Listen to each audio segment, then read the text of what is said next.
When did you decide to call yourself the king of trainers? Oh no, so that came from the early 80s. Oh, did it? Yeah, that came from the early 80s. My mum loved tennis. She loved Boris Becker in particular. Boris Becker won his first Wimbledon championship in 1985. And she literally would go out to buy me the trainers that Boris Becker would wear. Back in the 80s, to have something that's name brand was so special. Now kids have it all on, so they don't really care. But to have a pair of name brand trainers was crazy. So my nickname in school was King of Trainers.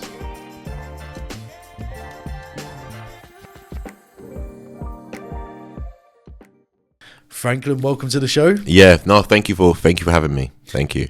So Franklin, I want to hear all about the King of Trainers. Mm-hmm. But before we get into that, where were you brought up? Where did it start for you? Yeah, so I brought up in Tottenham, born brought up in Tottenham, West Green Road to be precise, right next to the Seven Sisters station. Went to school, Seven Sisters School, then went to secondary school, St David's and St Catherine's in Hornsey. Now it's I think it's Greg Academy. It was that bad, when they turn the bad schools into academies. Went to Monarchs College and Eastham College, and then Middlesex University. Yeah, so yeah. And did you always know you were going to be an entrepreneur from a young age? Yeah. I knew from, I don't know, I just had that knack. For me, it was more the playground. My mum would buy me the Matchbox cars. I would always have the best Matchbox cars. People wanted to buy them, so I would trade off. And so I knew I had that type of thing in me. I think it wasn't until I was about 15 that I really was like, I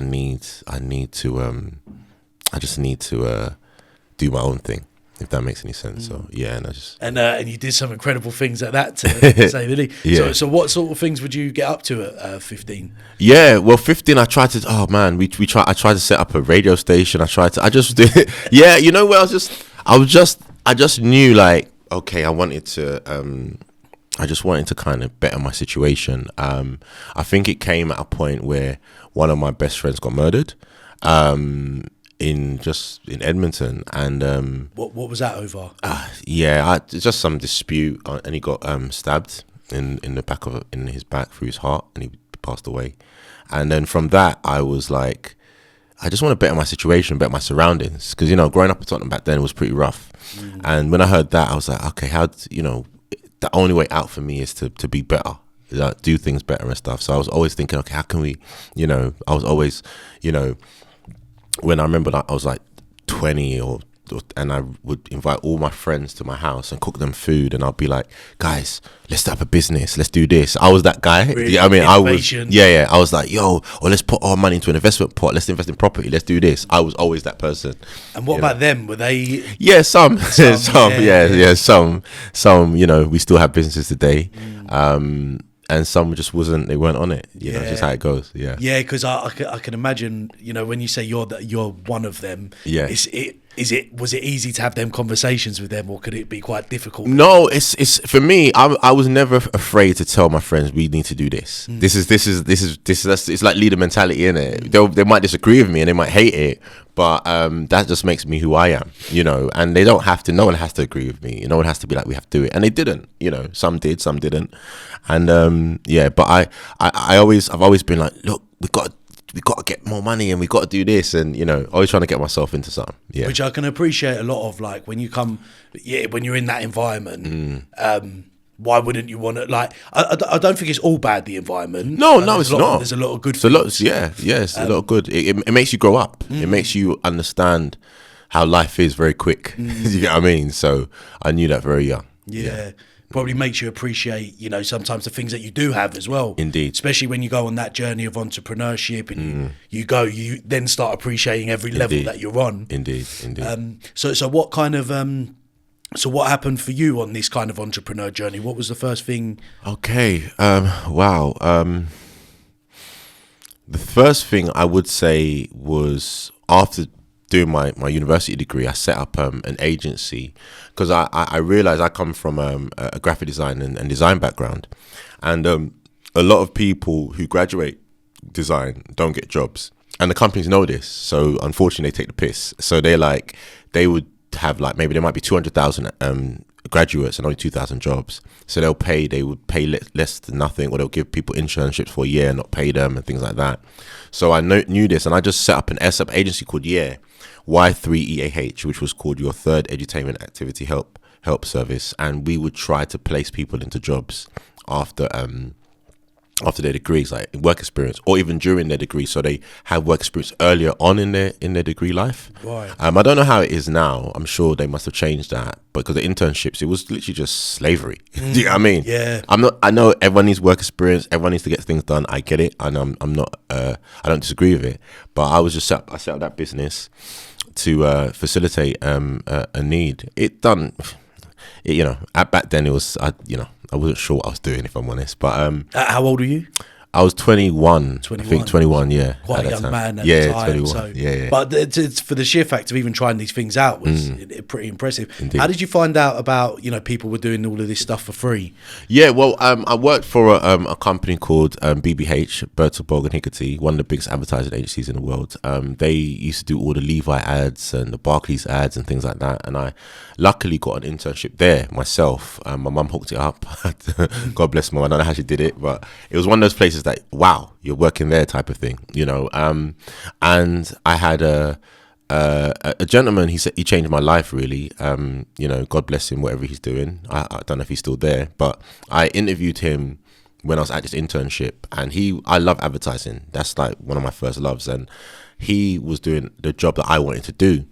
So I went to interview him, and at this time, the company, because they have so many applicants, they'll take 10 teams of 2, a designer and a copywriter, and literally pay them £50 a month, £50 a week for travel, and not pay them at all any salary. So when I interviewed him, I said, "You're doing amazing work. I love to do what you do." And I said, "How much do you get paid?" Because I was so obsessed with just making money. And he was like, "I don't, not yet. Hopefully they give me a job at the end of this." And I'm like, "What do you mean?" He said, "Yeah, we're on a 12-month internship, and they pick one team after that 12 months to work." Yeah. And then that just crushed me. I was like, I can't work for free for a whole year. You know what I mean? Yeah. And not with a guaranteed job as well. Yeah, exactly. Yeah. No, it's very high risk. Very high risk. So, you have a great portfolio, but portfolio don't pay your bills. So you try to create something there. I try to help out. And that's kind of what I'm an opportunist as well. I'm like, okay, this might be the need, and I'm always trying to find things that can make things happen. So, yeah, it's one of those situations. Yeah, and then it just stemmed from there, really. So it obviously didn't go. That one wasn't as successful as your other projects. No. So what did? Yeah. So at the time I was doing that project, I was working part-time for a company called Body Active Fitness. Body Active, it was the old Joe Weider. So anyone who's into bodybuilding, if you know Joe Weider, he had a chain of shops around the UK in the late 70s, early 80s, and this shop was a fitness store called Body Active, and they sell things like creatine, weight gain, Xenogen, all these different products that help muscle building, and I was the mail order manager. Yeah, I was young, I had that job literally during university, so I was young, I had my own office. Ambitious. Yeah, man, I was living the life, and it was part-time. I was getting good money, great bunch of people. And then a new company came and took it over called Powerhouse Fitness.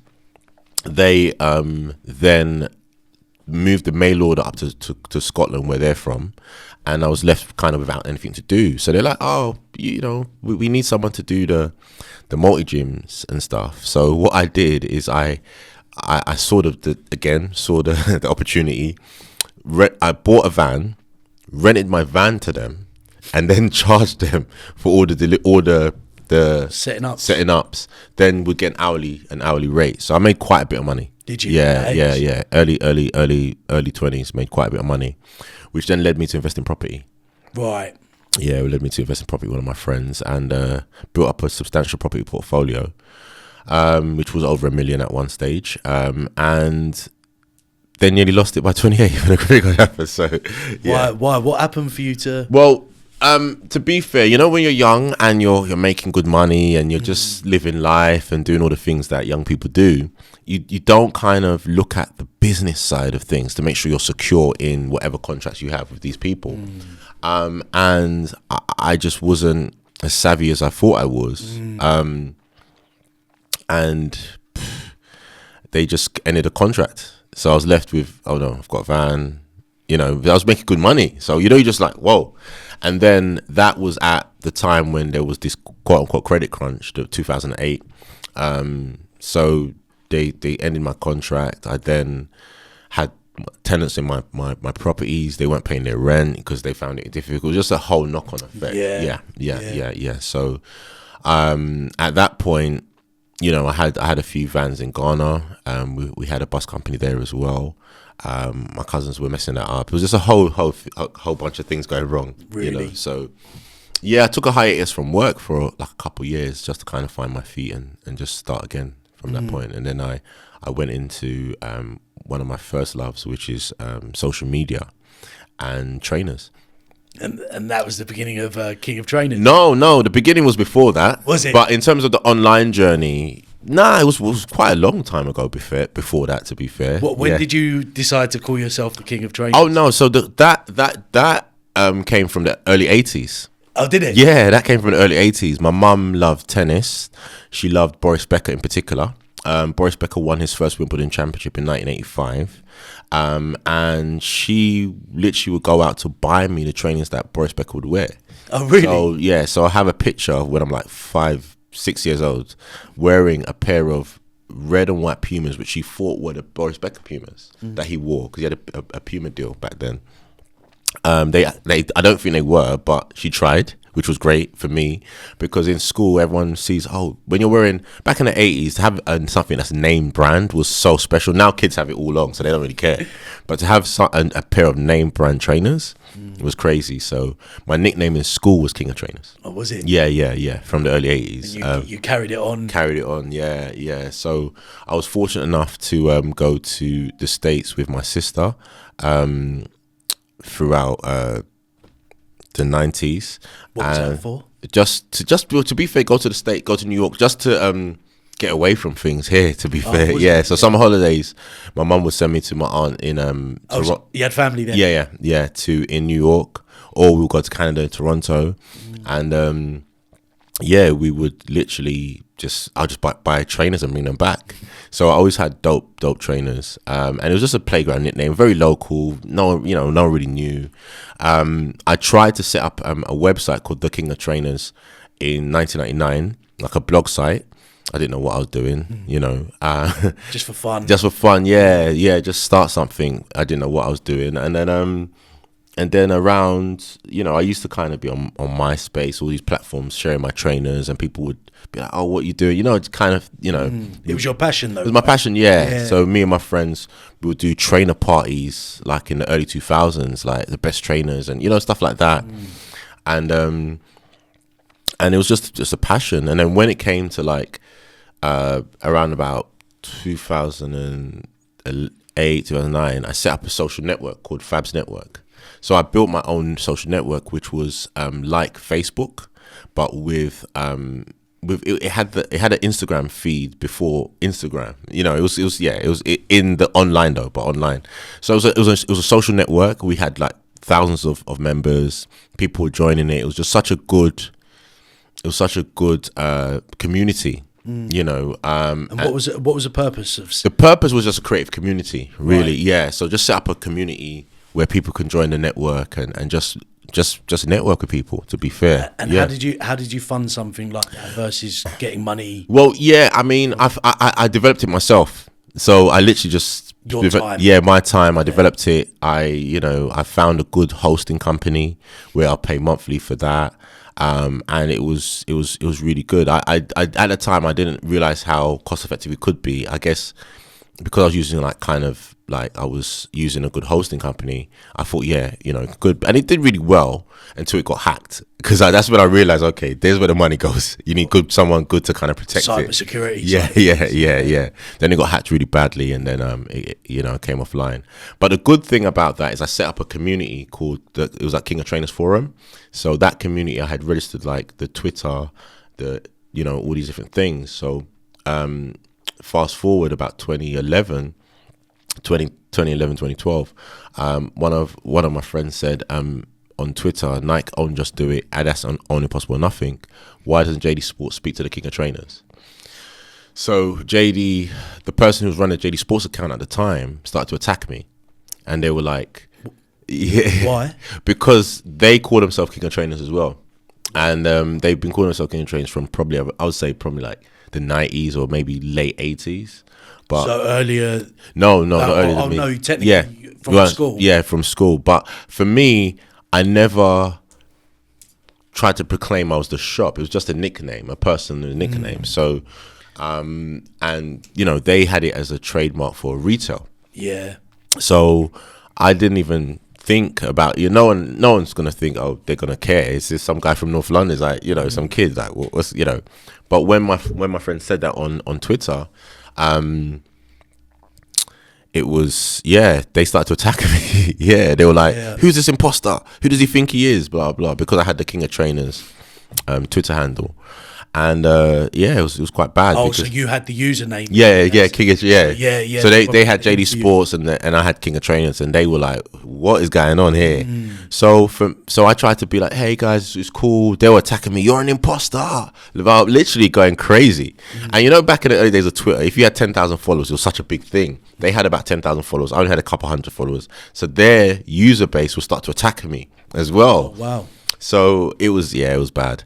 So they blocked me back then. And then, did you have to go to court or anything? no, I'm coming to that. Yeah. So then I got a legal cease and desist, you know, which they sent. They sent it because I had a name so far back. They sent it to my parents' house, and they said, you know, dear sirs, like, we're like really heavy-handed. You know, if you don't surrender, you know, that type of thing. Blah blah blah.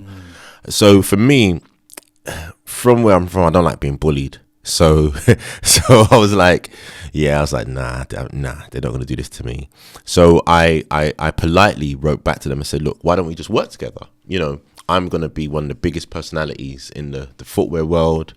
I'm going to do this, and this. Love that. And I told them exactly what I'm doing now. And they were like, you know, so their lawyers wrote back to me and said, you can't, they're not gonna negotiate with you. So I said, okay, cool. We're giving you like 7 days, or we're filing the court papers, like trying to heavy-handed. And what would you have had to have done to surrender? Well, to give them the name and not use the name and all that. Yeah. So, but I wasn't willing to do that. It's my nickname. Like, well, I'm not gonna, you know, no one's gonna tell me what I can do, can't do. So, I had 7 days before they were going to file the court papers. I then learned everything there is to know about trademark law and the grey areas and stuff. And I phoned their lawyers up. It was a female lawyer on the phone, and she was like, hello. And I said, it's King of Trainers on the phone. She said, oh my God, you can't say that. And this actually I can. So when I started to get on the phone and tell her like all the great areas and what I've done and blah blah, she was like, she was a bit like startled.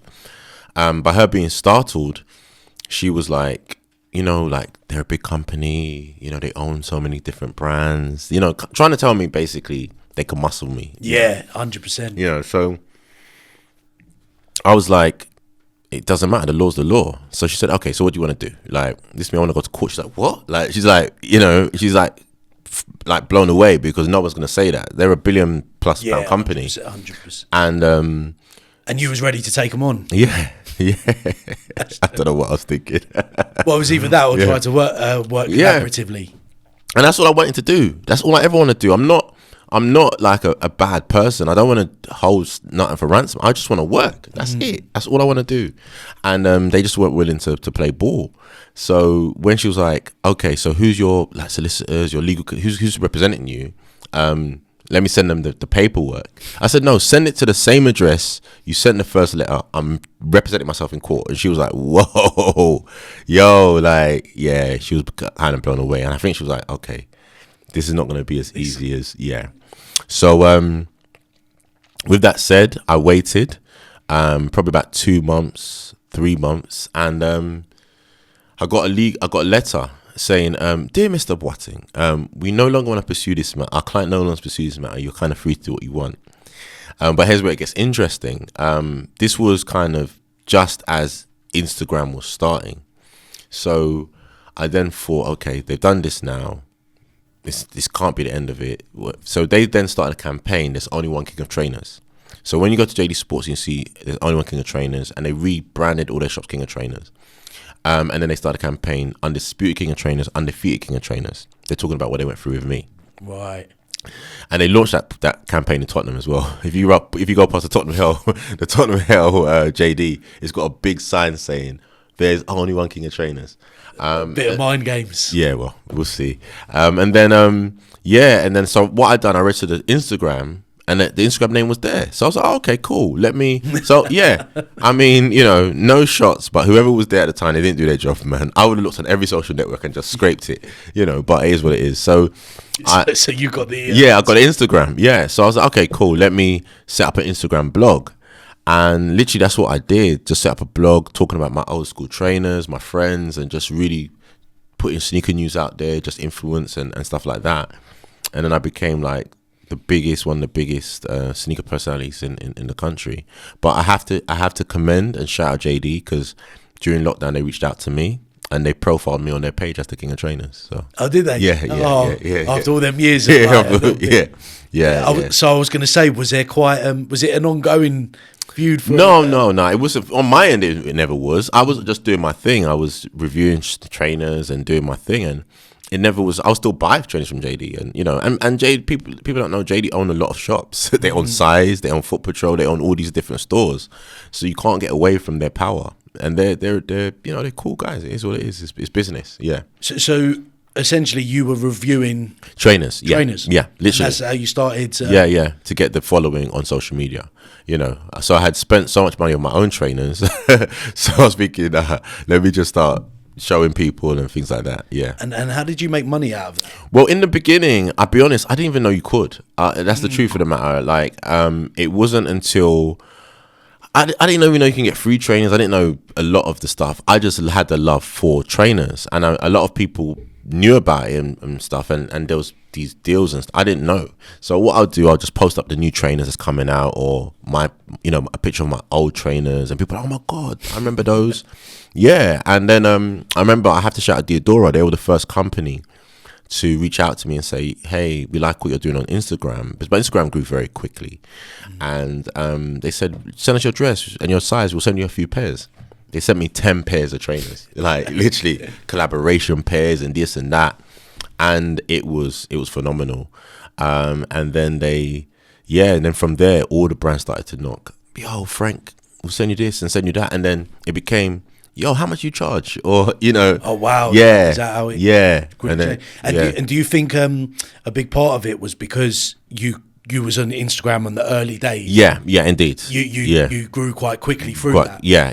And I was unrestricted. Like, I would, if a trainer was rubbish, I'll say it's rubbish. Yeah, I was just like... savage. Yeah. But it wasn't, you need someone that's going to be honest with the communities. Critiquing. Yeah. And then... and then I literally, all the brands started to holler at me, shout out Foot Locker and Force Field and all these brands helped out a lot of the big brands you see in the stores now. And it just started going well. I've flown all over the world talking about trainers. So it's all good. I can't grumble. These brands probably wanted to get you on side anyway, because the last thing they want you doing is taking shots. Taking shots indeed. Yeah. So what sort of projects would you work together with them on?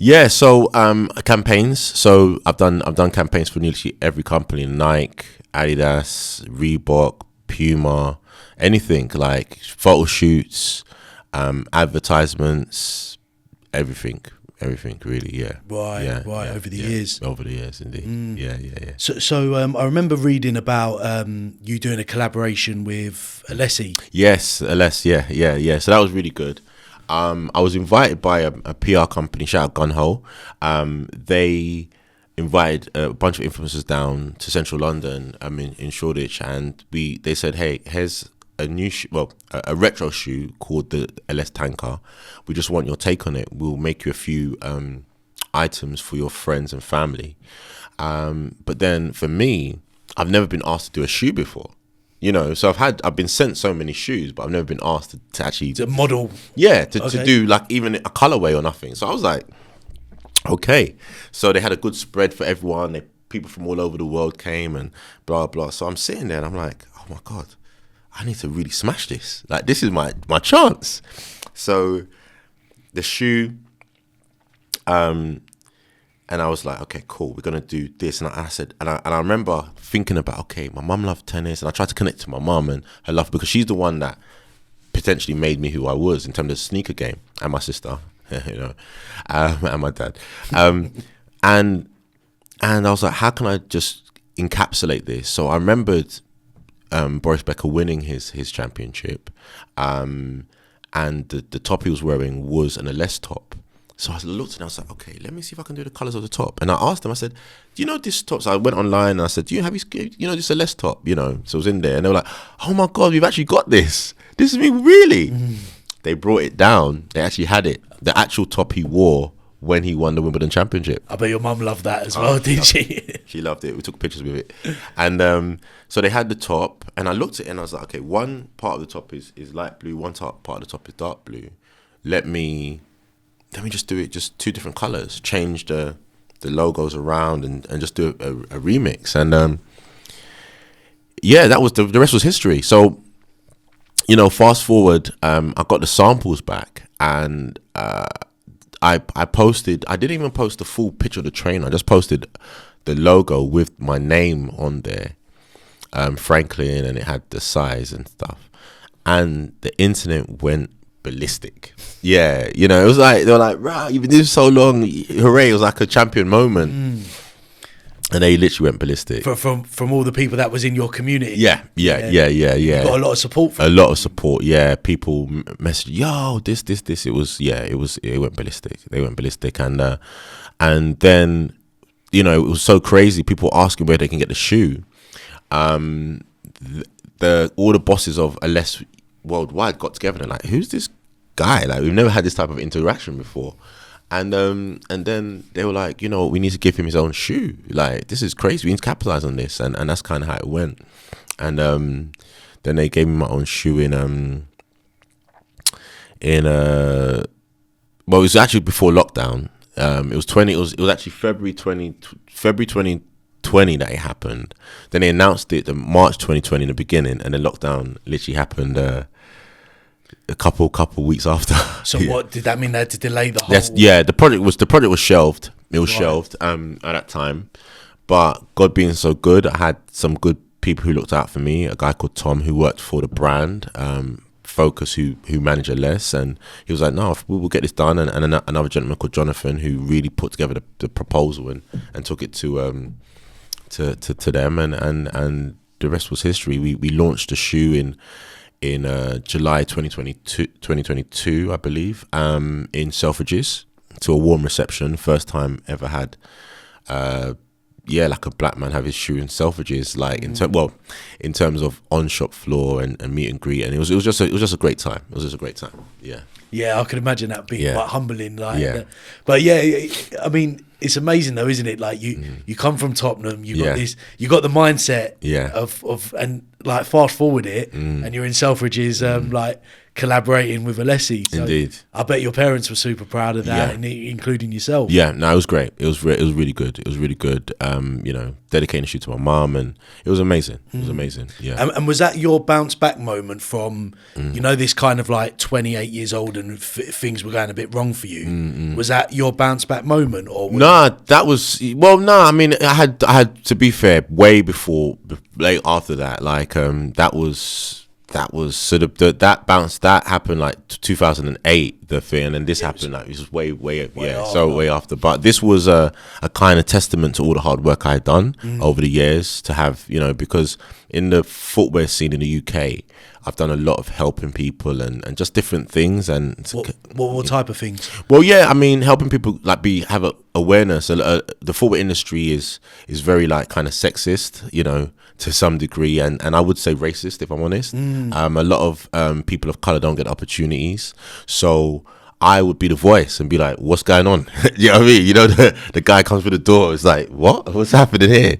So yeah, I was always vocal about how I felt and people not getting opportunities and making sure the brands. And also there was a time where people would be queuing outside stores and getting like pushed out of queues and fights, and there was riots literally outside the stores for shoes when the hype was getting so big. I was the guy that would tell people, chill out. you know, chill out. Let's There's enough to go around for everyone. Indeed. And hold brands accountable, hold shops accountable, and say, guys, why isn't their security better? Why is this happening? Why is that happening? And let people see things. Because I had such a big following and big brand, people would see things and be like, oh, you know what? We need to do better. We really need to do better, yeah. And do you think that experience of when you used to work in the health fitness shops, do you reckon that helped? Yeah, I mean, to some degree, so it's kind of a bit far away, but because I have a business background, I knew how to word my things correctly without sounding too crazy. It's speaking the right lingo, isn't it? Indeed, that people understand you. Indeed. Because it's I suppose in them sort of environments, you need to win people over. Indeed. You can't kind of like fight fire with fire in them sort of situations. But you obviously built up a good rapport with them. Yeah. We had some battles with some of the biggest footwear executives in the world, actually. But it's all love. I think that people see I come from a good place. It's not a place of trying to tear people down. It's a place of just having a fairness. Yeah. And how did you find that when you were trying to push for more diversity? How did you find that at the time? You see, it's still difficult now. I mean, now it's getting better to some, but the problem with footwear companies is always we're speaking about it. Earlier, because it's Air Max Day, and it's like I was like I put up a post up saying me pulling up to all the events I wasn't invited to, you know, and it's still, there is still some of that there, but now it's more so out with the old, in with the new type of situation, when technically the OGs were the people who made this foundation. So we should get invitations to these events and stuff like that. But you see, the problem is when you're vocal about these things, you always become the villain. You know, I don't mind being the villain at all. Paint a target on yeah. But we always become the villain. So do you think that's in any walks of truth? Like anything you choose to stand up to? Yeah, 100%. 100%. Yeah, 100%. You know, and I've lost opportunities for it, but I stand on what I stand on, and I call out what's the right, you know. I've calmed down a lot, as I get older. But in the beginning, like everyone gets it, hit drive-bys. but it's part of your integrity as well, isn't it? It's like if you don't, I've heard the saying, if you don't stand for something, you fall for anything. Mentality. Indeed. And I think when you get an opportunity to be put on this kind of podium, it's like standing up for what you believe. Indeed. And having a name King of Trainers, you gotta look after the kingdom. You know? Yeah, fair. Yeah. So one thing I'm really interested about is your opportunity to go on to Gary V's. Oh yeah, Gary V. Shout out Gary V. Podcast, was it? Yeah. Good guy. Friends with Gary V. So yeah, that was an interesting situation. So I actually, I've been working for a number of years, a few years now, with Averex, and I was flying over to the States for like an auction. I was saying, so many different other things. But Gary V, what a lot of people don't know, he's had a few footwear collaborations, really good ones. He had one with K-Swiss, a few with K-Swiss, and I had done some work for the collaboration. They sent me a pair. I profiled it on my page. And I've been in touch, kept in touch with his right-hand man, a guy called Tyler, and really nice guys. And we just keep in touch. When he gets to London, I'm in London, and stuff. So I was flying over to the States. I hit him up and like, look, I'm going to be in New York at this time. Maybe I can come and see the offices, and just kept it cool. He's like, cool. I get over to the States, and my phone, when you connect to the Wi-Fi, hotel Wi-Fi, and then my phone starts going, and he's like, yo, Frank, you landed? I'm like, yeah, man, I'm here. Like, he's like, yeah, Gary wants you on the show tomorrow. I'm like, what? I'm like, wait a minute, what's going on? So I had a few meetings that day that I had to kind of push back. Cancel everything. Yeah, and then I went and sat next to Gary V, which was really great. Yeah. So what? It was 3 a.m. Well, no. So it was actually, so when I posted it was 3 a.m. It it was done on like the day before I posted. So it was like I think we done it on a Wednesday, Tuesday or Wednesday, and we done it in the morning like 10 a.m. But I posted like the next day, which was like 3 a.m. in the morning. But we went on his live Gary Vee and Friends, you know, because he's got like a live show on Twitch. We went on that, like, and I was with Chase B, Travis Scott's DJ, and a guy called Christian Cosby, he's the NBA spokesperson for Philadelphia, and yeah, it was an amazing experience. Yeah, really good guy. And obviously, you know, we can watch the show, but was there an opportunity to chat with Gary outside? Oh yeah. We were there, like, the show's only I think like 40 minutes, but we were there for like probably like 2 hours. Well, yeah. And Gary, one thing I like about Gary Vee, he has a very, how do I say, genius way to make you always feel welcome. Like when we walked into the building, he has like a it's crazy, like his whole floor in this massive block, and when we walked into the building, our faces were on the screen, and it says welcome. Yeah, like it says welcome our friends today, and they had our face on the screen. So when we went up to the desk, they knew our names. Oh, hey, hi Franklin, hi. And I'm like, whoa, what's happening? What's going on? You know, and it was literally, it was crazy. Like the hospitality, you know, everyone was happy. You could see someone like that. You know, there's certain people that you see who are like entrepreneurs, and behind the scenes they're just assholes. Yeah. You can tell everyone in his office appreciated him. Because everyone's happy. Exactly who he is off screen as well as on screen. He's, you know, and he just has this way of kind of letting you know that he remembers you. He, you know, like he had a really good interaction with Christian, and like Gary told him something like years ago when he first started in the NBA doing the like the presenting, and they had a moment, I think that was off screen, and he said, do you remember you said this to me back then? And Gary's like, yeah, I remember that. And you're like, I'm like, how did this even remember? How did this guy, with all the stuff he consumes and all the stuff he does, how does he even remember this stuff? You know, he remembered meeting me and I'm like, you don't have to remember that. You're Gary Vee. Like, you know what I'm saying? I'm just a boy from Tottenham. And maybe that's what creates a big part of people like his success. Oh, man. Like that is quite huge part. Grounded. Huge part. Like, sticks to his roots. And he just remembers and knows everyone. Like he just, you know, and he has a great team of people who can spot talent and just really pick things out just very, very, very well. So it was a very, very great experience. I'm so grateful that I got to stand next to him. Yeah. To be honest with you, it sounds like an amazing experience. I remember a lot of the time, I used to listen to him a lot on my entrepreneur journey. Yeah. And he taught me about like jab, right hook, where it's like keep giving to people and then ask for something. He always, another one that stuck with me was looking at the bigger picture all the time. Indeed, yeah. Especially when I was in my younger ages of entrepreneurship. You know, it's so much liberating to say that, like looking at this than it is to get so caught up on the micro. Indeed, because he says about the micro and the macro. But I bet it was quite an honor to sit. Because it's funny, it's crazy, because there's a lot of you know, things like places in the UK that they may have podcast platforms, etc., and they wouldn't call me.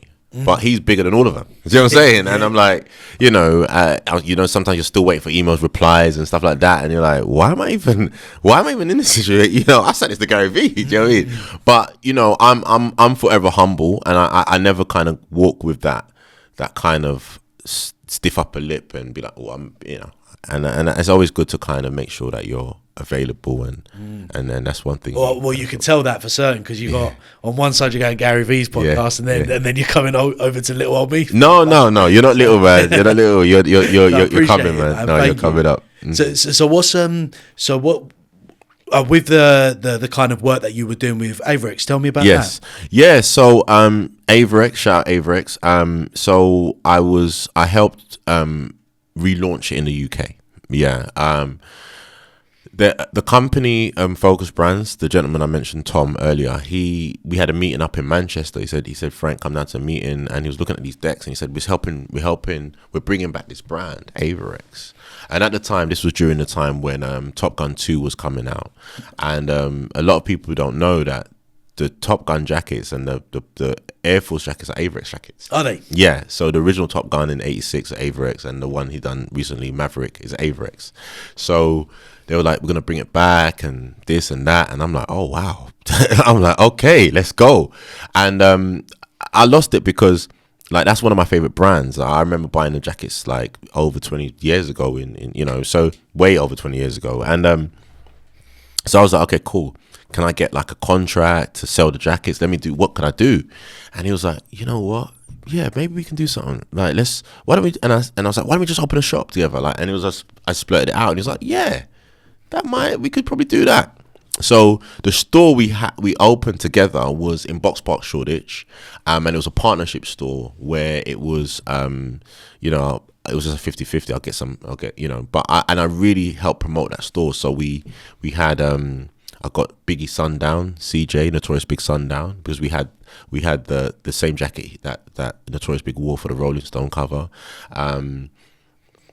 We had, Rolling Stone article, sorry, not cover, Rolling Stone article. I got people like Mega Man from So Solid Down, Skiddy Man, all these people, and I literally done like 3 months worth of turnover in 4 days. Yeah, so That's it was incredible. So they were like, wow, this can really go, and I just started to go crazy. Like, I bet they loved you as well, to be fair. Well, yeah. I hope they still do. But yeah, so working with them, then put together like the Trapstar collaboration they did recently. But yeah, now they're going through some business things, so I'm gonna be taking the brand on tour in like May to kind of keep the brand going and keep it alive. So, and when you say on tour, like, is that in this country? Yeah, in the UK, Europe, wherever. Like, we're going on tour. We're going to do some pop-ups all over the country. So anyone who wants me to come to their town, let me know. Mm-hmm.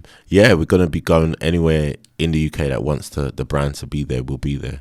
And we're going to be doing pop-up sales all over the country. Yeah. That sounds exciting. Yeah. So it's going to be interesting. Yeah. So tell me about the TED Talk that you did, because wow, you seen that? Yeah. I watched it the other day. I appreciate that. Thank you. Yeah, I've had quite a few guests that have done TED Talks, and I'm always quite impressed because like standing up in front of a lot of people. TED Talk is it was a really good experience. I used to have an office and work with a place called Bernie Grant Centre. Bernie Grant was one of the first black MPs. When he passed away, his legacy was a legacy centre in Tottenham, and I had an office there, and I used to work with them, and they booked literally TEDx Tottenham, and I was like, oh wow. So I was doing at the time, I was doing social media for the company, and I said, okay, let's and they were like, oh, so it's funny because the organisers was like, oh, we've heard about you, we want you to do a talk, and I used to be, what, really? So, at the time, my passion, it still is my passion, social media. So I set up a business called Social Media for Schools, because, and I done this TED Talk, people don't know, I done this TED Talk 10 years ago. Is that long ago? Yeah, I done this TED Talk 10 years ago. Was that your first time standing in public speaking? Oh, no. I've done a lot of different, I've been teaching for nearly 15 years. So it's like, yeah, and I'm that's what I do. So when I had this business, Social Media for Schools, which is, I no longer have it, it was my opportunity to tell the government, look, the wave of social media is becoming very prominent. We need to start teaching kids about it from a very young age. I'm talking like junior school, infants, if we can, just to kind of get used to it. Because what happens is if they go on to, and you hear these cases all the time, online bullying, cancel culture, all these different things, a lot of these young people don't have the mentality to understand what it is. So I try to convince the schools and go in and do workshops to teach kids about social media. You may be faced with bullying, you may be faced with trolling, you may be faced with all these different things. Here's how to deal with it, and in turn also teach parents to see the signs if their child is going through online bullying. So I had the business set up, socialmediaforschools.com, et cetera, et cetera. So I used that TED Talk to promote that business. Yeah. The TED Talk went really well. Unfortunately, I was too early. Now they call me up, yo, Frank, what are you doing in schools? But I was too early. Were you? Huh? You were too early? I think I was too early 10 years ago. That's interesting. I was too early, yeah, because I was trying to, what a lot of people don't understand about academia is a lot of these schools or businesses, and they have contracts with exam boards and companies where they get the syllabuses in from them and them only. Do you know what I mean? So when you're coming in as an independent person thinking you can switch it up, they don't like that. No. That. It's a business. You know, it's a business. So I think I found out and learned that a bit early. We've realized, okay, I'm on. So I then started my own social media masterclasses. Oh, did you? Yeah. Is that how you started introducing it? Yeah. So I've done my own social media masterclasses. I used to do a lot of class with WeWork all over London. I've done some at Middlesex University and College of North East London. It's like so many different classes. You know, I also introducing these into colleges. Introduce them into colleges. You know, and independent businesses and stuff. So I've done social media talks at Barclays, Ernst & Young, quite a few different businesses as well. It's quite interesting when you talk about the schools, because there's a stigma even still today that they're not really educating children on the things that are fundamental for life. 100%. 100%, because these are curriculum businesses. Like, for example, I think is it the company's called Smeg? I don't know what the company's called. I don't want to kind of put anyone on blast, but these companies have been selling the curriculums to these schools, so they have to buy the exam. You know, it's an exchange. So, you know, unless it comes from the top down, the government down, look, we need to start to change things. It's ever going to change. You know, we need to start teaching people about personal finance, bank loans, interest, how to pay council tax, mortgages. Like, we need to start teaching them. Like, we should have done this years ago. Do you know what I mean? It's not even enough for around the entrepreneurship itself. Do you get what I mean? And they know it. They know that, you know, unfortunately we're going to be living in an economy society of young people who don't know about pensions. Do you get what I mean? Like, to have a good pension in this country, you have to be paying £300 a month into a pension fund for 30 years. Yeah, it's quite. You know what I mean? Like, it's quite interesting with pensions, because I personally don't believe in them. I believe in creating your own pension. I hear that. I hear that. Because the concept of, like, you know, you put your money. I might be wrong, but it works for me. So, but the kind of concept of putting all your money into this pot for one day, and then this is it. Same. I'm like you. I'm like you, but I feel that there's some young people that need to understand that. You get what I mean? I mean, if you look what's happening now, they're increasing the retirement age. You get what I mean? Like, what's going on? So wait, the life expectancy in the UK is 76, right? I may be wrong. Forgive me, all you people that it's around about 76 on average. They're trying to increase, I think, the retirement age to 70 or something like that for both men and women. So they want you to work all the way up until you're 70, and then you have like 5 years to enjoy your and then you die. Yeah. Do you know what I'm saying? Like, what have you got to show for what you got? Do you know what I mean? Like, I believe teaching kids how to secure their assets, make money now, and live good lives. You know, I'll be honest. I mean, I'm a workaholic, so I'm going to work anyway. But we also got to enjoy ourselves, man. Like, what's life? That's the balancing act. I think I'm very much similar in that sense. Worked my whole life. And we have got to try and enjoy the moment. But I think for people like us, our enjoyment is through the runnings of businesses, entrepreneurship. That's it. And that's for a lot of people as well. But there isn't probably enough out there to support people like that on their unfortunately journey. It's a very generic based learning system. And they need to we need to start celebrating people like yourself, people like myself, and let the young people, because what happens is you get into a society where young people only celebrate the celebrities in music, this, and that's unrealistic for them to dream. Do you know what I'm saying?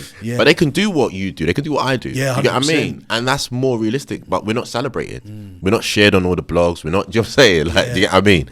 But the one thing I love about your story is you came from, like, Tottenham. You came from, like, it was a tough upbringing. You've totally switched the game up. That's it. And that's proof in itself. And it can be done. It can be done. It's very possible, you know. And this is why I'm always, you know, if people follow me on my King of Trains Instagram, I'm always kind of sharing those stories, advocating for yeah. Like anything's possible. Anything's possible. No limiting beliefs. Indeed. The thing, and do you know what? The fact that you was 15 years old, I want to. You know, when you said you could never work for someone, what was it? Was it just the sheer fact of being told? Yeah, well, yeah. I think it's, for me, I'm a free spirit, right? And I have a problem with like someone saying you can't do that. Yeah. It's like, for me, I'm like, or you must do it this. Yeah, way. I'm like, you know. And I've had ups and downs in business. Probably had more losses than wins, which we all do. But I just like doing things my own way. And you live and die by the sword, innit? Yeah, that's it. It's your own life. You're your master of your own destiny. That's it. And you kind of like dictate. And to be fair, it always. I think when you're that passionate about something, I think it always works out in the end anyway. Indeed. You know, it might be slightly different to how you imagined it, but. Yeah, you know, at least you're on that journey. So you're doing these workshops now in like colleges. Yes. And how's that all? No, it's going well. It's going well. It's going well. You know, I teach at colleges. The students appreciate what I do, and it's all good. And is that what you said you're doing this afternoon? Yeah. I'm teaching at Cornell College. Yeah. Shout out College of North East London. And is there an opportunity to expand on that from to get a team around you to? Yeah. So what I've done, I've set up I've done this online a lot of online courses as well. I have about 5 audio books as well on different things. Yeah, and it's just trying to kind of maximize it, get it bigger, and teach, because if I teach people what I know, then we can set up things and teach and stuff. Yeah. So and where would people find a lot of my stuff? Yeah, on my website, franklinboateng.com. So it's FRANKLIN. Boateng is BOATENG.com. Is that how you pronounce it? Yeah, Boateng. But people say Boateng is fine. But it's actually, you know, Ghanaian, West African, Boateng. Yeah. Nice. Well, so what's kind of like what does the future hold for? So King of Trainers. So myself, the future holds the Averix Archive Tour. We're coming to a city near you. For me, just kind of helping build brands. I love building brands. I love selling product. I love just creating. I'm waiting for Nike to give me a collaboration, you know. But for me, I just love just creating, man. Just getting to work. Yeah. Well, you got a young spirit, man. So thank you. Yeah, it's good. It's exciting. Thank you, man. Well, Franklin, I've really enjoyed our chat today. No, thank you. I appreciate it. Yeah, thank you so much for coming on. Anytime. And wishing you all the best for the future, pal. Thank you, man. Cheers. All the best. Thank you.